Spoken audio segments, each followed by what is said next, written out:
¿Qué tal? Buenas tardes para todos. Bienvenidos a Zoom de Noticias. Es un gusto acompañarlos en la pantalla de Canal 4. Jime continúa resfriada, se está mejorando, así que en los próximos días va a volver a la pantalla aquí con Zoom de Noticias a acompañarnos. Le mandamos un saludo muy grande, seguramente nos está mirando desde la casa. Comenzamos a recorrer el mundo. Vamos a hablar de restricciones que se están dando en Alemania para aquellos viajeros que llegan desde España sin estar inmunizados contra el COVID-19. Tendrán que realizar cuarentena obligatoria. Las autoridades alemanas situaron este viernes a todo el territorio español en esa categoría, de acuerdo a los criterios del Instituto Robert Koch de Virología, competente en la materia, y a los que se ciñen sus pautas de actuación del Ministerio de Exteriores. Ello implica que los viajeros procedentes de ese país quedarán en cuarentena por un periodo de 10 días, que pueden reducir a 5 si al quinto día se presenta una PCR negativa. Quedan eximidos de cuarentena quienes muestren un certificado de vacunación completo o haberse recuperado de la COVID. Como el conjunto de los viajeros que entran al país, independientemente de si proceden o no de zonas de riesgo, deberán de haber registrado previamente su ingreso a través de un correspondiente formulario de exteriores. Las autoridades alemanas ya habían colocado a España en zona de riesgo simple en julio, categoría que no implicaba en la práctica consecuencias para los viajeros. La nueva regulación entrará en vigor el próximo martes 27, de acuerdo con la actualización de los datos difundidos este viernes. Se ha incluido asimismo en esa clasificación y también a partir de ese día a los Países Bajos. Y ya les vamos a contar qué está sucediendo en diferentes partes del mundo, pero es momento de hacer una brevísima pausa. Quédense allí, ya venimos.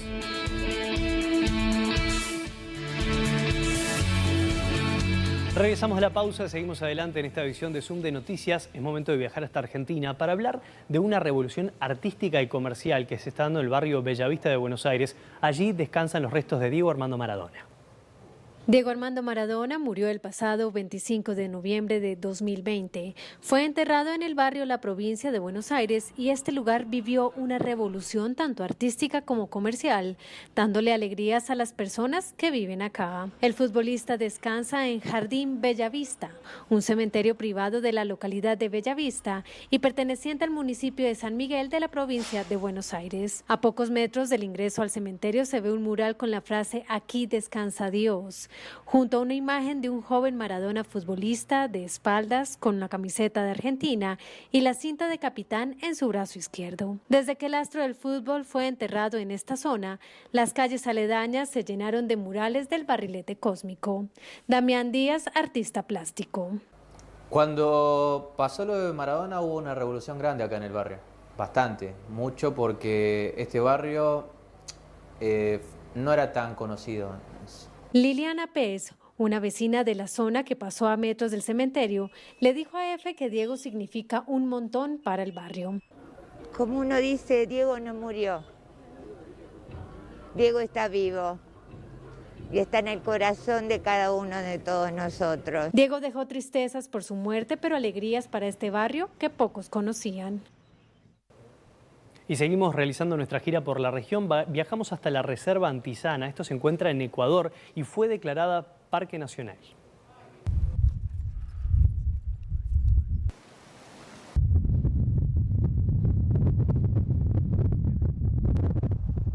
A solo 1 hora y media de Quito se esconde uno de los paisajes más atractivos de nuestro país, la Reserva Ecológica Antisana, ubicada en las provincias de Pichincha y Napo, y que ahora se convierte en el 14º Parque Nacional. Un parque nacional tiene sus normas, vamos a estar siempre vigilantes por el cuidado del medio ambiente.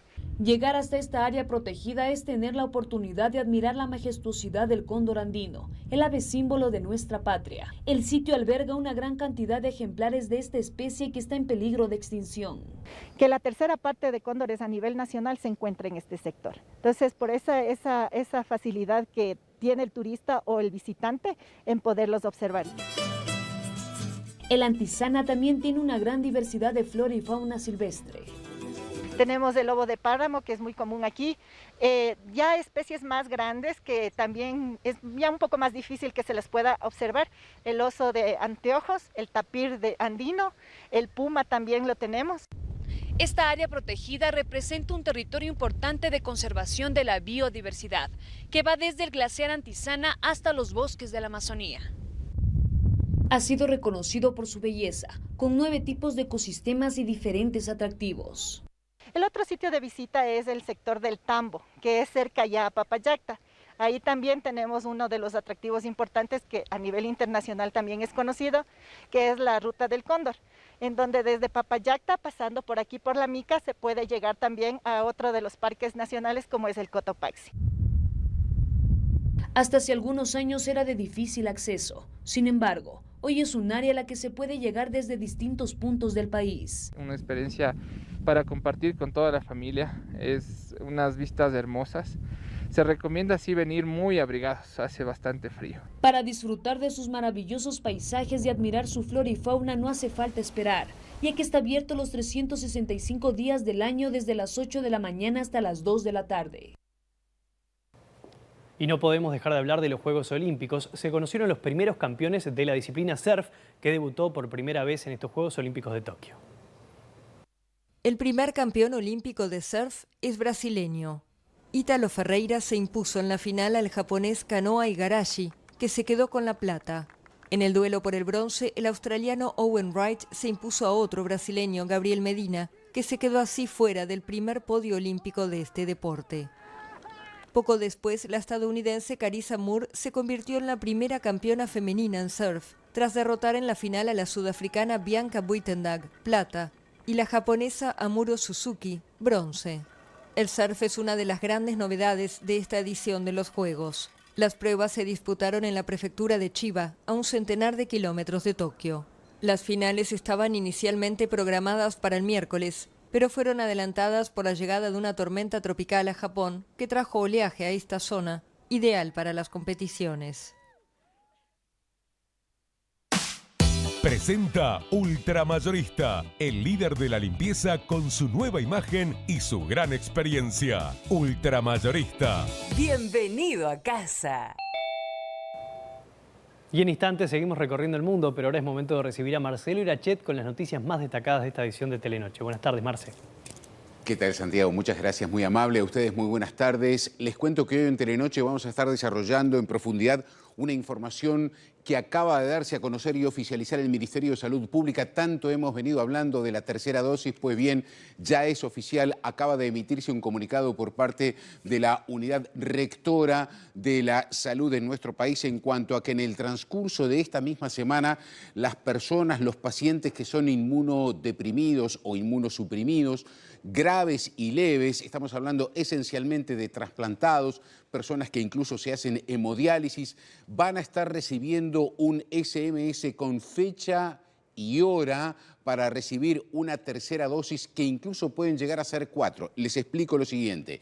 En el caso de las personas que recibieron vacunas de Pfizer o AstraZeneca, van a recibir una tercera dosis, pero aquellas personas inmunosuprimidas que fueron vacunadas con CoronaVac, bueno, recibirán incluso la posibilidad de 2 dosis de Pfizer. Es una información que acaba de dar a conocer el Ministerio de Salud Pública, ya es oficial. Aún no hay una determinación, se sigue analizando qué es lo que pasa, por decirlo de alguna forma, con la población en general, sobre todo los que recibieron la vacuna de China. Otros asuntos para hoy en Telenoche, qué es lo que pasa con el posible aumento en el precio de los combustibles y en especial lo vinculado al supergas. Hoy hablaron las autoridades, en el transcurso de esta semana va a haber una determinación sobre si ajustan al alza o no a fin de mes, pero se afirma desde el Poder Ejecutivo que en cuanto al precio del supergas se va a tener una especial consideración por lo que todo ello implica para los sectores más deprimidos y que le utilizan no solo para calefaccionarse, sino también para, bueno, la alimentación.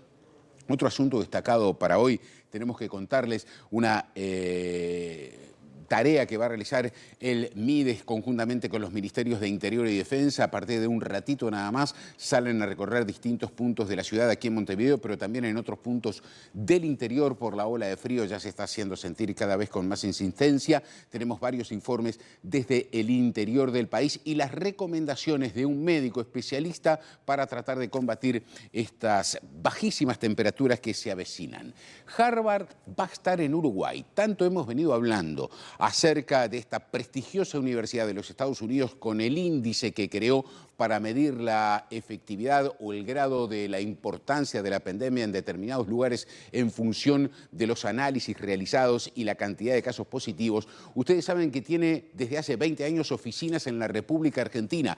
Esta tarde anunciaron que las cierran y habrán de trasladarlas a Uruguay. ¿Por qué? Entre otros motivos, porque habla de una mayor estabilidad general que se puede apreciar en nuestro país. Además, tenemos muchísimos datos acerca del galardón internacional que recibió el Uruguay, con esto de declarar a la Iglesia Cristo Obrero, que está ubicada en Atlántida, como patrimonio histórico de la humanidad. Estarán hablando los familiares y también referentes de la cultura sobre la importancia que ello tiene. Un hecho insólito ocurrió hoy en Las Acacias. Un hombre se robó un automóvil. Luego de que circuló varias cuadras se dio cuenta que había una bebé adentro del auto. Paró, la dejó en la calle y siguió en la fuga. Lo están buscando intensamente. Felizmente la pequeñita, que tiene apenas un par de meses, está bien. Esta es una de las varias noticias policiales que tenemos para contarles. Y, por supuesto, todo lo vinculado a los Juegos Olímpicos. Hay una amplia información y la atención de los uruguayos está una vez más centrada en el remo, que esta noche tiene, poquito después de la medianoche, una instancia clave para ver si se mete entre los 6 que pueden llegar a disputar una medalla. Con esto y mucho más, los esperamos poquito antes de las 19 en Telenoche Central. Presentó Ultramayorista, el líder de la limpieza con su nueva imagen y su gran experiencia. Ultramayorista. Bienvenido a casa. Le agradecemos a Marcelo, seguimos adelante con otros temas. Vamos a hablar de cine, la película más taquillera a nivel mundial, Rápidos y Furiosos 9, pero esto no está sucediendo en Estados Unidos. Veamos por qué. La bajada de público con respecto a las últimas semanas recordó los malos tiempos de la pandemia en el cine y por eso las taquillas tuvieron un movimiento en Estados Unidos. La novena entrega de Rápidos y Furiosos, abreviada como F9, bajó al quinto peldaño y logró 4.7 millones de recaudación en su quinta semana en la taquilla. A nivel mundial, la película se mantiene como la más taquillera del mundo desde que comenzó la pandemia del coronavirus, con $600 millones recaudados. Space Jam: A New Legacy bajó a la cuarta posición. La película pasó de haber recaudado $30 millones hasta 9.5 millones. Black Widow, que hace 2 semanas había marcado el mejor estreno en Estados Unidos desde el 2019 con $80 millones, solo ingresó 11 en su tercera semana. La película de Marvel también está disponible en Disney Plus por un coste adicional de $30. Snake Eyes, la nueva versión de la franquicia de G.I. Joe, debutó en una segunda posición con $13.3 millones. El portal especializado Box Office Mojo advirtió que el miedo por la variante Delta del coronavirus afectó a las grandes películas. Y en la primera posición se encuentra Old, la última película de M. Night Shyamalan, que lideró el fin de semana de la taquilla de cines en Estados Unidos y Canadá. La cinta, que protagoniza el mexicano Gael García Bernal junto a Vicky Krieps, Rufus Sewell y Thomasin McKenzie, se situó en la primera posición con $16.5 millones recaudados, muy lejos de los más de 30 que consiguió el estreno de Space Jam: A New Legacy en la semana anterior. Y seguimos recorriendo el mundo, viajamos hasta la Patagonia, Argentina. Hay preocupación allí porque un lago quedó totalmente teñido de rosa. Vamos a ver las causas. Desechos de empresas pesqueras tiñen de rosa una laguna en la Patagonia, Argentina. Las autoridades provinciales de Chubut, donde se ubica el embalse, señalaron que la coloración se debe al sulfito de sodio, un conservante antibacteriano utilizado para preservar los langostinos para su exportación. Estos químicos también afectan al río Chubut y las aguas de distintas ciudades de esta región. Los habitantes de la zona acusan al gobierno de no hacer lo suficiente para evitar que las compañías contaminen el medio ambiente y esperan que el lago recupere pronto su color natural. Y tenemos una recomendación para ustedes de la gente de DirecTV. Con DirecTV prepago WhatsAppea y gana. Envía la palabra sorpresa al 095-290-012, chatea con DirecTV y busca las consultas que tienen premios para vos. Hay muchos regalos esperando. Chatea y WhatsAppea con DirecTV prepago. Seguimos adelante con otros temas en Zoom de Noticias. Es momento de hablar de la Estación Espacial Internacional. Un puente que se encontraba en aquel lugar fue desmantelado y será arrojado al Pacífico Sur.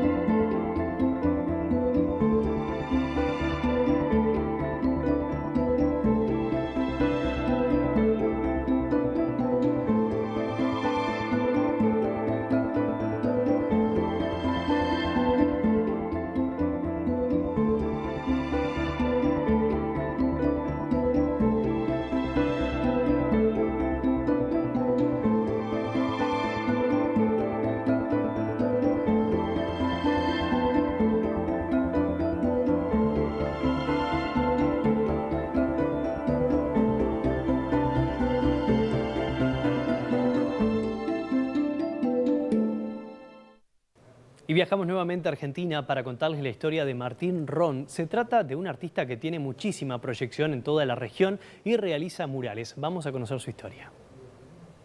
Estos dos enormes murales de estilo hiperrealista decoran de una forma maravillosa la avenida Belgrano de Banfield en Argentina. La creación de estas obras son por parte del artista Martín Ron. Uno de los murales es de 65 metros de altura y muestra a una niña de espaldas alzada sobre la punta de sus pies para construir una pared con fichas Lego, mientras que el más pequeño de 30 metros presenta a otro niño de una edad similar que sopla con curiosidad un globo de juguete. El muralista argentino, de mayor proyección internacional por las dimensiones y el detallismo extremo de sus pinturas, afirmó: Bueno, las emociones que a mí me encanta transmitir es alegría, muy buena energía, lo principal que sea sorpresa. En sus más de 20 años de trayectoria, el artista argentino ha pintado cerca de 400 murales de todo tipo. Pero a mí lo que me gusta, y lo que sería un auténtico Martín Ron, son situaciones hiperrealistas. Sería como una especie de realismo mágico porque laburo mucho el hiperrealismo en una escala gigante, con elementos de fantasía, pero no los realizo de una manera estilizada o onírica. Yo quiero que esta nena que tenemos atrás se vea, ¿no? Y nos impacte como si fuera una nena gigante real que está haciendo algo en la pared. Los murales de Martín Ron no solo han decorado las paredes de Buenos Aires, sino que también ha puesto color a rincones de Moscú y Londres, entre otras ciudades. Y atención a esta noticia que surge desde Colombia. El gobierno de aquel país autorizó el uso industrial del cannabis y la exportación con fines medicinales. El presidente de Colombia, Iván Duque, firmó el viernes un decreto que da luz verde a la fabricación de textiles, alimentos y bebidas a base de cannabis y a la exportación de dicha planta con fines medicinales. Hasta ahora solo estaba permitido exportar extractos de la planta, más no sus flores, que concentran los compuestos medicinales y psicoactivos de la planta. Según Eduardo Barrera, representante de la empresa cultivadora Cañamonte, el veto a las flores obedecía al miedo de las autoridades frente a un eventual desvío al tráfico ilegal. En una carta enviada al presidente Duque el 14 de julio, el gremio argumentó que esta regla les impedía acceder al segmento de mercado más grande y rentable de la industria del cannabis medicinal. Lo que ha ocurrido en los últimos años en Colombia es importante. Hoy tenemos alrededor de 18 grandes empresas inversionistas extranjeras, internacionales, entrando a jugar en Colombia. Según expertos, la norma también ayuda a controlar el mercado informal de productos fraudulentos a base de marihuana, que ha tenido un boom reciente en Colombia. El gobierno estima que para 2024 el negocio del cannabis medicinal puede llegar a ser una industria de 64.000 millones de dólares. Colombia, el principal productor de cocaína del mundo y donde existen grandes plantaciones de marihuana, legalizó la producción de cannabis medicinal en 2016. Viajamos hasta Rusia para conocer una histórica fábrica de aviones y helicópteros que fue inaugurada en 1939 y hasta la fecha ha fabricado más de 9.000 aeronaves. La fábrica aeronáutica de Ulan-Ude ha puesto durante 83 años en el mapa a esta pequeña ciudad siberiana, capital de la República de Buriatia y a poco menos de 300 kilómetros al norte de la frontera con Mongolia. UAZ fue fundada en 1939 y desde entonces ha fabricado más de 9.000 aeronaves entre aviones y helicópteros, tanto militares como civiles, para el mercado ruso y el internacional. Actualmente el 40% de su producción tiene como destino clientes extranjeros, sobre todo de la región de Asia y el Pacífico. Aunque pertenece al grupo empresarial Helicópteros de Rusia desde 2007 y se ha especializado en este tipo de aeronaves, se distingue porque también ha fabricado aviones, lo cual la hace única en Rusia. Durante la Segunda Guerra Mundial produjo piezas para los bombarderos PE-2 y los cazas LA-5 y LA-7. Además de sus talleres han salido desde cazas MiG-27, aviones de asalto Su-25 y aviones de pasajeros AN-24B hasta toda una pléyade de modelos de helicópteros, entre los que destacan los Mi y los Ka. En la actualidad la empresa produce helicópteros de la serie Mi-8 y 17, pero la apuesta del momento es la variante modernizada Mi-171A2, un modelo clave de clase media. Y viajamos hasta la Unión Europea. Allí hay un 70% de vacunación contra el COVID-19, pero hay una preocupación y es la llegada de la variante Delta. La Unión Europea ya ha puesto al menos una dosis de la vacuna contra el coronavirus al 70% de su población. Así lo indicó la presidenta de la Comisión Europea, Ursula von der Leyen, que recordó que aunque estas cifras sitúan al club comunitario entre los líderes mundiales, hay que mantener el esfuerzo. Von der Leyen insistió en que la variante Delta es muy peligrosa, por lo que instó a vacunarse a todo el mundo que tenga la oportunidad para proteger su propia salud y la de los demás, y aseguró que para ello la Unión Europea seguirá proporcionando suficientes volúmenes de vacunas. ¿Qué tan complicado es que una ciudad sea declarada Patrimonio Mundial de la Humanidad? Hay una ciudad que lo logró. Vamos a conocer su historia. Ubicada en el litoral de Fujian, Quanzhou era en el pasado uno de los puertos más importantes de la ruta marítima de la seda.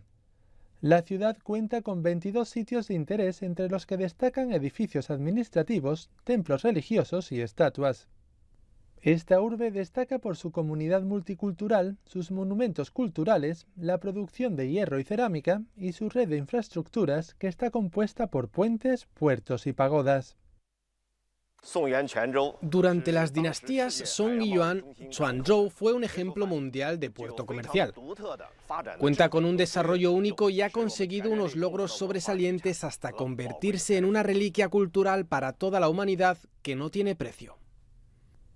Desde 2017, el gobierno municipal de la urbe ha decretado una serie de regulaciones locales para definir a los responsables de la conservación de los sitios históricos, garantizar los fondos para la protección de estos lugares y fomentar la apertura al público de los mismos.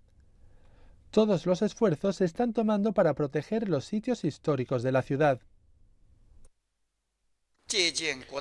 Nos inspiraremos en las experiencias exitosas y en los enfoques para proteger el patrimonio que se han tomado tanto nacional como internacionalmente para garantizar que estos tesoros culturales son preservados y pasados a las siguientes generaciones y que se usarán de manera eficaz. Esta es la segunda vez que la ciudad presenta su candidatura. En 2018, la nominación china fue propuesta nuevamente cuando el comité se reunió en Bahrein. China ha realizado ajustes técnicos importantes para incluir a Quanzhou en la candidatura y propiciar que la urbe forme parte de los 22 sitios chinos nominados. Y seguimos conociendo Juegos Olímpicos que debutan en Tokio 2020, en esta edición que se está realizando en el 2021, y además locatarios que continúan ganando medallas. Estreno olímpico para el skateboarding. El primer oro de la historia fue para el local Yuto Horigome, quien se destacó en la categoría masculina de street, de la que también es campeón mundial. Primero que nada quiero compartir mi gratitud a todos los fanáticos y mi familia por apoyarme y quiero mostrarles mi medalla. Luego me gustaría tenerla en casa. Guardo mis medallas en un peluche de Pokémon, así que tal vez la guarde de la misma manera con todas mis otras medallas. El evento sirvió también para que Kelvin Hoefler estrene el medallero de Brasil, al colgarse la plata. El gigante sudamericano, una de las potencias de la disciplina, no pudo clasificar a sus otros dos representantes a la final. Sí llegó a la definición el peruano Angelo Caro, que terminó en la quinta posición. En Street, el skater debe encadenar figuras muy técnicas en módulos que recuerdan al mobiliario urbano como rampas. 5 jueces valoran las actuaciones teniendo en cuenta la creatividad y la calidad de ejecución. El skateboarding entregará otros 3 oros y en la categoría femenina de Street, Brasil es favorita. ¿Y quién no quiere que vuelva el entretenimiento y el ocio y que se termine la pandemia? Esta situación ya se está dando en Bogotá. Veamos cuál es la realidad allí. Los partidos de fútbol, los conciertos y los escenarios de baile o discotecas reabrirán sus puertas en Bogotá después de casi 16 meses de cierre. En todos los casos, el aforo máximo será del 50% y los protocolos de bioseguridad serán obligatorios antes, durante y después del evento. Eventos masivos al aire libre deberán contar con sitios exclusivos para la venta de alimentación. No se permitirá que las personas se desplacen consumiendo bebidas o alimentos o sin el tapabocas. Garantizar zonas acorde al aforo para el lavado de manos con disponibilidad de agua y jabón. Gestión de filas en la entrada y salida del evento para evitar aglomeraciones. Se prohíbe el consumo de licor. La industria del entretenimiento ha sido la más afectada en esta pandemia. Llevamos 18 meses sin poder trabajar. Tenemos todos los pilotos, tenemos cómo hacer una logística muy bien preparada con todos los protocolos. Escenarios deportivos y culturales. Protocolos de seguridad de inicio a fin del evento. Venta de boletería por medios digitales. Evitar el consumo de alimentos y se prohíbe la venta de bebidas alcohólicas. Desinfección de instrumentos de percusión. Organización por grupos familiares. No se podrán utilizar en ningún evento, ni deportivo ni cultural, objetos como pitos, gritos, bubucelas. Para el caso de cines, teatros y eventos culturales, pasan de un aforo máximo del 25 al 50%. Para la reapertura de discotecas, el horario de cierre será a la 1 de la mañana y se debe garantizar la ventilación.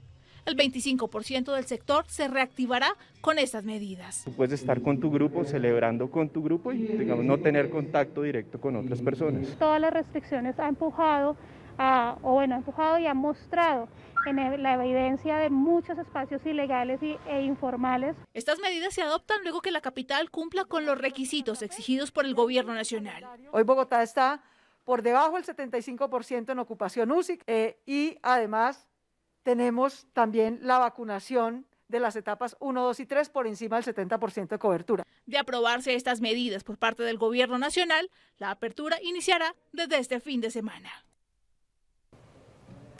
Y allí veíamos la situación de Colombia, en Bogotá, pero en otras partes del mundo la situación es totalmente diferente. Por ejemplo, en Reino Unido, aumento de casos y hospitalizaciones y preocupación por los casos que se dan entre el personal de la salud.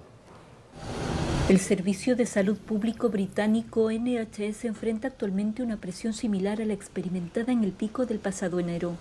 Así lo advierte NHS Providers, que se encarga del aprovisionamiento del sistema, en una carta enviada al primer ministro Boris Johnson y a sus titulares de Sanidad y Economía, Sajid Javid y Rishi Sunak, respectivamente, entre otros. La misiva advierte que la siguiente fase en la lucha contra la pandemia será probablemente la más dura y que los próximos 9 meses serán clave dada la magnitud de los desafíos a los que se enfrenta el NHS. Según el texto, este acumula importantes retrasos en servicios hospitalarios, comunitarios y en el área de salud mental, al tiempo que la demanda de tratamientos de emergencia y urgentes alcanza niveles récord.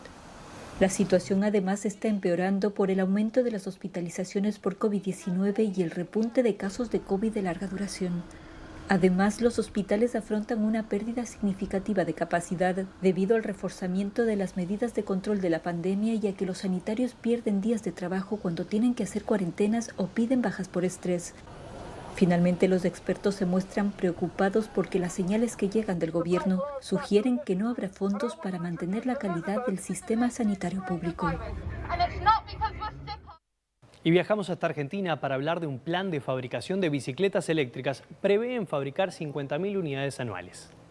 Contentos, una planta que está fabricando, distribuyendo productos de electrónica y agregando hoy una nueva línea, que aparte es trabajando con todo el sector privado y los trabajadores, en lo que es un desarrollo importantísimo para Argentina, que son bicicletas eléctricas. Es un producto que va a tener mucha expansión en los próximos años. Tengamos en cuenta lo que es todos los cambios dentro de las ciudades, la electrificación de los medios de transporte, Así que bueno, tener en Argentina un verdadero industria nacional de bicis eléctricas es muy importante y hoy hemos dado el puntapié inicial para que esto tenga lugar en Argentina. Dimos comienzo a la línea de electromovilidad, firmando un acta compromiso para trabajar conjuntamente con las cámaras, con el Banco Nación en una línea de financiamiento y con el Ministerio Productivo en nuestra línea de bicis eléctricas de Cani, que se suman a nuestra línea de monopatines que ya venimos trabajando en el mercado hace tiempo. Hoy estamos presentando la primer bici que está dentro del plan. Es una bicicleta que tiene un motor de 350 watts. La bicicleta eléctrica lo que hace es asistir el pedaleo. Y esta bicicleta tiene una batería con una autonomía de 40 kilómetros. Esta bicicleta va a llegar al mercado en los 120.000 pesos. Y eso obviamente financiado con el plan del BNA. Va a llegar, es un producto que va a quedar a un precio muy competitivo y bueno, muy accesible para todo público, ¿no? El Banco Nación va a sacar líneas de crédito por un lado, para las empresas, para sus líneas de producción, para el capital de trabajo, para inversión, y por otro lado, para el consumo, haciendo un eje muy fuerte en una experiencia que ya es muy exitosa, que es la tienda BNA, que ha permitido acceder al consumo a decenas de miles de personas en todo el país. Y este martes no es una jornada más para nuestro país. Uruguay ha sido noticia a nivel internacional por la declaración de patrimonio de la iglesia de Atlántida, construida por Eladio Dieste, que fue declarada Patrimonio Mundial de la Humanidad. Pero además hay otros destinos y lugares uruguayos que fueron declarados. La iglesia de Cristo Obrero y Nuestra Señora de Lourdes, obra del ingeniero uruguayo Eladio Dieste, se convirtió en el tercer sitio del país suramericano que pasa a la lista de Patrimonio Mundial de la UNESCO. El barrio histórico de la ciudad de Colonia y el paisaje industrial Fray Bentos son los otros dos incluidos en el listado de protección de la Organización de Naciones Unidas para la Ciencia, la Educación y la Cultura, UNESCO. Colonia del Sacramento fue fundada por los portugueses en 1680 y por su ubicación privilegiada sobre el Río de la Plata, se convirtió en un emplazamiento clave en las disputas entre grandes potencias de la época en la región, como España, Portugal e incluso Inglaterra. Sus calles empedradas, sus rincones tranquilos y románticos recostados sobre el río y su cercanía a Buenos Aires, solo 50 kilómetros la separan en un viaje en barco de apenas una hora por el punto más angosto del río Mar, la convierten en un lugar perfecto para los argentinos que a menudo cruzan para disfrutar un día relajado. El paisaje industrial de Fray Bentos fue incluido en la lista de Patrimonio Mundial a raíz del impacto económico y social que el frigorífico Anglo tuvo para esa ciudad del departamento de Río Negro entre el último tercio del siglo XIX y el primero del XX. Y finalmente ahora la iglesia de Cristo Obrero y Nuestra Señora de Lourdes, diseñada a partir de 1952 y construida entre 1958 y 1960, y que según los expertos marcó un hito en la historia arquitectónica del siglo XX, engrosará esta lista del Patrimonio Mundial en Uruguay. Y en esta edición central de Telenoche habrá un informe de ampliación sobre esta declaración de la UNESCO. Seguimos adelante con otros temas, viajamos hasta España. Cayó la venta de casas por la pandemia de COVID-19, pero en la actualidad los números empezaron a normalizarse. Las firmas de hipotecas retoman el ritmo de diciembre de 2019, cuando la pandemia aún no había paralizado al país. Según los últimos datos ofrecidos por el Instituto Nacional de Estadística, el pasado mes de mayo las hipotecas para la compra de una vivienda crecieron por encima del 37% respecto al mismo mes de 2020. Esos datos también indican que los españoles pedimos de media préstamos de 133.000 euros a los bancos, con unos tipos de interés medio del 2,31%. Nos endeudamos alrededor de 25 años y seguimos prefiriendo los tipos de interés variable sobre los tipos fijo. Este mes de mayo, las comunidades autónomas que han constituido un mayor número de hipotecas para la vivienda han sido Andalucía, Cataluña y la Comunidad de Madrid. Y las comunidades en las que se ha prestado más capital han sido también, por este orden, la Comunidad de Madrid, Cataluña y Andalucía. Y para despedirnos de Zoom de Noticias, vamos hasta una ciudad de Estados Unidos. Allí están analizando que la vacunación sea obligatoria para los empleados públicos. Nos reencontramos mañana a 18 horas en la pantalla de Canal 4. Pasadena es el hogar del desfile de las Rosas cancelado en el 2021 por la pandemia y un destino turístico cuyo distrito comercial y gastronómico fue devastado por el cierre de la economía. En un intento por evitar un retroceso en la lucha contra el COVID-19, Pasadena es la primera ciudad del sur de California que ordena vacunar a todos sus empleados municipales. Tiene intento a protegerlos como empleados, a proteger sus familias y a proteger el público. Víctor Gordo, alcalde de Pasadena, dice que fue una decisión difícil pero necesaria. Estamos mirando el incremento de casos subir y subir y subir, y a los niveles que no hemos visto desde febrero. El 60% de sus empleados municipales, que incluyen policías y bomberos, están inoculados, pero recientemente una docena de no vacunados dio positivo. Pasadena no es una isla. Somos una ciudad de 145,000 personas y existimos en una región de más de 10 millones de personas y tenemos que urgir a nuestros vecinos, las 88 ciudades del condado de Los Ángeles, que hagan lo mismo. San Francisco fue la primera ciudad de California en anunciar a fines de junio que cuando el FDA dé autorización completa a una vacuna contra COVID-19, requerirá que sus 35,000 empleados sean inoculados si desean conservar sus trabajos. Según el alcalde Gordo, se está elaborando la guía para comenzar a implementar el mandato de vacunas para empleados públicos dentro de la próxima semana. Verónica Villafañe, Voz de América, Pasadena, California.